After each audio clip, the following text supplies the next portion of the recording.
Hi everyone, it's John Gualtieri here with this week's Power Shot. Last week's Power Shot, we talked about what accountability is not. This week, we're going to talk about some of the characteristics of accountability. I decided to take 3 Power Shots to talk about accountability because it's so important. So this week, we're going to talk about the characteristics of accountability, and next week, I promise to wrap up and tell you what it is.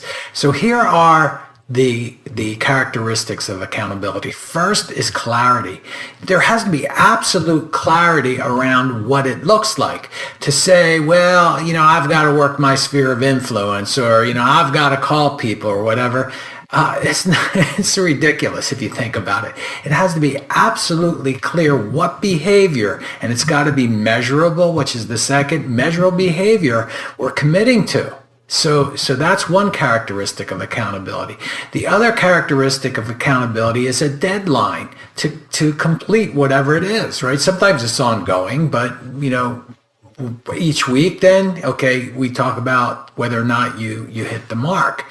So that's another characteristic of accountability. The third characteristic of accountability is a regularly scheduled meeting, right, to talk about it. And it's not a 5-minute, I didn't do what I said I was going to do. Let's go to Starbucks and have some coffee. No, right? A regularly scheduled meeting to talk about it. So there's this component of clarity. There's this component of measurable behavior. There's a component of a deadline, and this component of what are we going to do? Talk about this next. Let's sync schedules.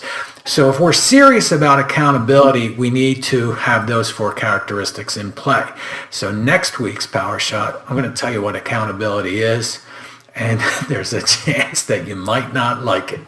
All right, so if you know anyone who might benefit from this week's Power Shot, please pass it on. In the meantime, get out there, chop wood, carry water, and do it like you mean. God bless.